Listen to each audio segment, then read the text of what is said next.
Peace means taking into account the dignity of other people and the fact that there are other people who have certain rights.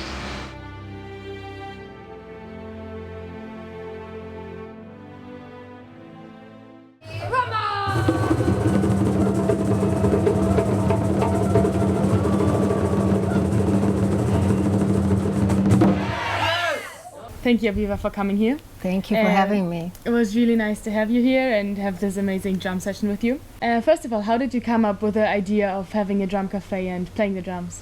So it wasn't my idea. It was started by a man called Warren Lieberman in South Africa in about 1996, 97, when the end of apartheid, and they were bringing the disenfranchised communities into the business sector. And actually he had a love for drums, and every Wednesday people would come to his house and drum, and after a while there were like 200 people coming to his house to drum, and so he moved it and created a little place called the Drum Cafe. And that's why it's called Drum Cafe, because there was a drum cafe where people would come and meet together and play drums. And then after Nelson Mandela became the president, he created this method of interactive drumming for the corporate community, whereby we would go in and unite the cultures and prepare them for training. And it became so successful in South Africa that it then soon spread around the world, and now we have 30 offices around the world. Wow. So in your opinion, do you think that this playing drums together can help to resolve conflicts and go more towards peace? Well, we hope so, and that's why we've brought it to Israel, because we realize that what we have is a vehicle for unity. The interactive drumming program, that's what it does. It brings people together. It creates a focused, receptive group of people who feel good about themselves and about each other. And so we figured that if we bring it to Israel, we can begin to bring people together through a different modality, not through speaking so much, but through playing drums, creating an environment where only collaboration can thrive, creating a culture of collaboration. Mm-hmm. Are you working also internationally in other countries? I have the Drum Cafe in America, in New York. That's where I began 12 years ago. We started the Drum Cafe there, and really mostly what we work on there is diversity and inclusion, which is, you know, it's a big issue and around the world, in the corporate community and really in the communities at large. And so the Charney Center, for example, Leon Charney is all about negotiation. He's all about finding conflict resolution tactics. And so our philosophies are very much aligned there. And also coming from South Africa, Nelson Mandela, he talked about the philosophy of Ubuntu.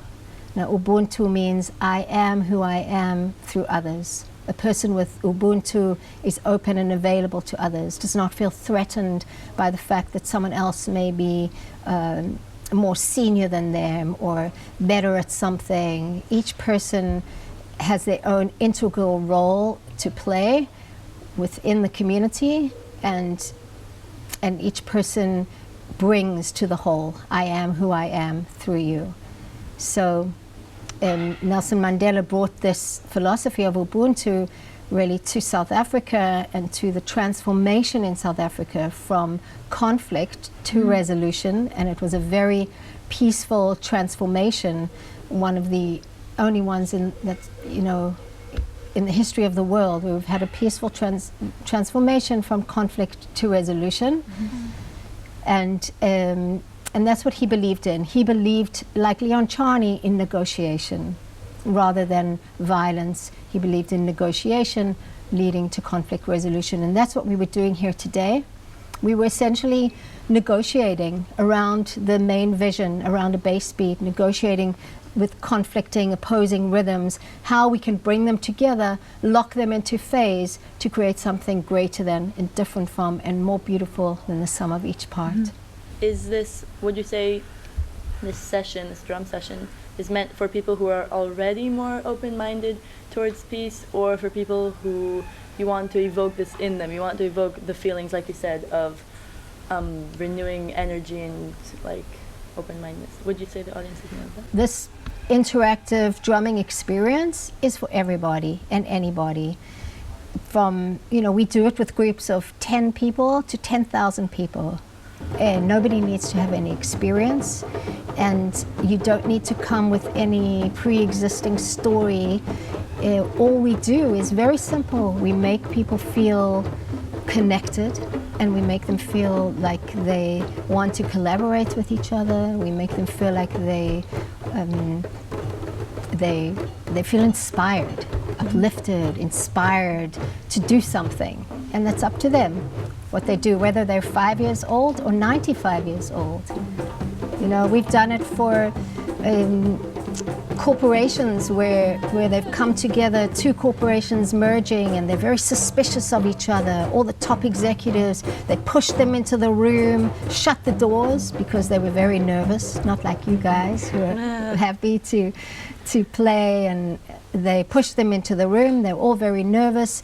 They sat down. Within minutes, as you can see, we have people drumming together in complete unison. And from that point on, they walk into a room, pick up a drum, do something they've never done before, really. And within minutes, as a group, their risk has paid off. And so what you have there is a group who are no longer risk averse, who are feeling connected. I am who I am through you. That's the whole philosophy of Ubuntu there. Practically, I'm drumming on rhythm because you're drumming on rhythm, and we're doing it together. So, it's so much at the Charney Center is about conflict resolution. And thanks to the Charney Center, please, for having this event.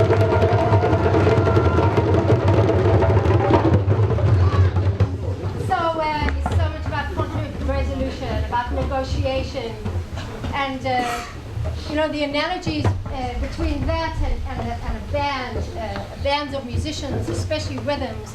We can take two opposing and often conflicting rhythms, and if they come together around the main beat, the same bass beat, or we like to say the same vision, the same mission, then together they can lock into phase, and then they're no longer conflicting and opposing because they've created something that's different.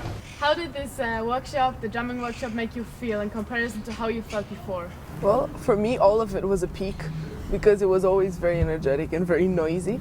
But I think the peak was the last part, the part where they started singing, and we kind of like moved on with them. We kind of made a few sounds when they were doing it. However, we also participated in our own way. Even though we didn't have a coordinated rhythm, we were all just banging on the drum and feeling. Even though it should have been noisy, it still was a harmony. It still was some sort of unity between us. And I think the most interesting part was the rumble at the end, where we all just beat really, really fast, and we're like, yes! The feeling of achievement was absolutely amazing, and we were all so happy.